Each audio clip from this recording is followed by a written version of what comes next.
All right, so here's the fight that's getting lost in everything, which was the feature fight of the card. Not the main, not the co-main, but oh my God. What a middleweight fight between Yoel Romero and Paulo Costa. I did the Java Boys podcast with Brendan Schaub, and he was like, yeah, I don't know how I feel about it. I'm like, Brendan, have you had too much coffee? Are you a little high, bud? This one has action written all over it. Jimmy Smith, the former UFC and Bellator commentator, SiriusXM host, he had tweeted, Romero versus Costa is going to be as close as we ever get to watching two comic book characters battle it out in real time. Yeah, it's like opening a cereal box looking for that prize and you find sex at the bottom. It's just ridiculous. First of all, I absolutely loved this fight. I thought it was so interesting for so many reasons, Brian. One was Romero showing actually technical growth. He's usually a bit of a two-way fighter, but one at a time, block, parry, slip, block, and then explode. And you did see some of that, but he was actually like slipping and throwing, which he ordinarily doesn't do. We know he's the king of the third rounders, but not typically through volume. He actually had the better cardio than Paulo Costa in the third. The chins on these two, just on one of the great fights, really, in middleweight history for a non-title affair, for a three-rounder. So now the question is that Paulo Costa wins. By the way, very quickly, how'd you score it? I want to finish my point, though. Well, there's another. I didn't take the train through Hot Take City on the way here, but Romero won that fight 2-1. Then hold that thought. But in any event, Costa gets his hand raised, let's say, right? Yeah. So now he's going to get the winner of Whitaker versus Adesanya. I would love to know your thoughts on the fight, and also, is there one direction you're leaning more towards in terms of who you'd like to see Costa fight? Because I got to tell you, the big takeaway from this one was, even if you think Romero won, and by the way, he'll be back because he looked phenomenal, hitting championship weight, by the way, 184.75. Right. Good for him. Costa, I think, silenced not all the doubts about him, but a metric ton of them. He looked good and way better late than a lot of folks thought he would. There's so much to love about this fight in this situation. And I sort of mentioned that off the top about why this card was so good. Nate Diaz and Pettis fought really hard, but specifically the main event and specifically this middleweight card, you had people fighting for their lives, fighting for it all, willing to risk it all to win it. And I know that sounds stupid, this is the fight game, but you know what it's like, Luke. I know it happens more in boxing than MMA, but sometimes there's a safety point. Sometimes you get to a certain point where you're more defending what you've accomplished rather than going for it. Both of these guys were going for it. And whether or not you scored it for Paulo Costa in the end, it doesn't really matter because it wasn't a robbery. I could see why people preferred Costa because he landed the more damage overall. So if that's more of your trend on how you score a fight, that's fine. That's how you should score a fight. But I don't know about that. According to unified rules, that is exactly how you should score a fight. But ultimately, he answered every question we could have had. Stamina, chin, balls. I mean, everything across the board. Abs. We already knew that. I mean, if you were a fan of just chiseled male bodies, I know you are. This was going to be a Super Bowl for that. But from the idea of finding out how good he can be, and then on top of that, Romero at 42 gave you a plus performance. You're trying to ask me, in theory here, what fight do I really want to see the most? Costa against Whitaker or Costa against Adesanya? None of the above. I want Romero against Adesanya, and that just speaks to how great this division is at the top, how both of these were elevated from this fight.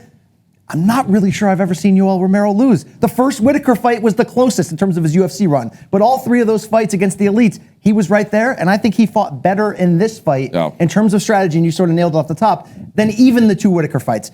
I thought he won the second one, but even in those two, you could say, okay, Romero takes rounds off at times. He does this, he does that.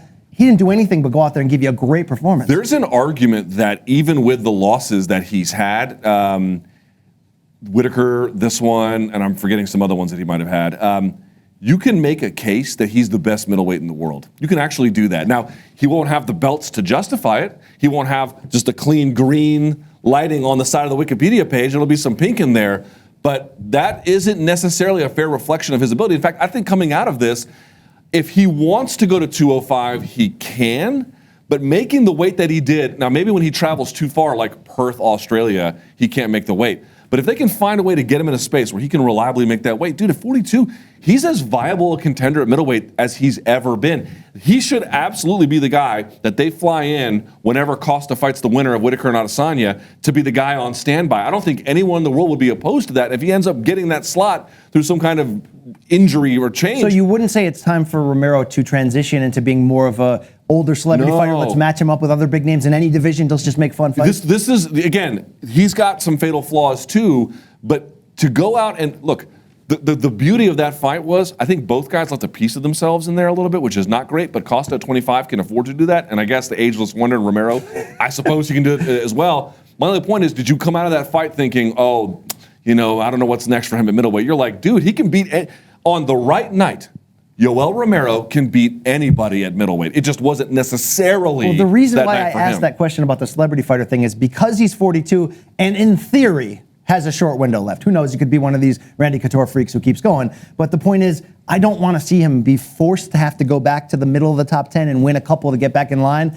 I almost want him to just sort of like stay in that bullpen for an availability or fight another legend. I mean, I wouldn't necessarily love him and Anderson Silva, but those type of fights. Would you like him to go up and test it at 205 against a big name, even against a Weidman type of guy?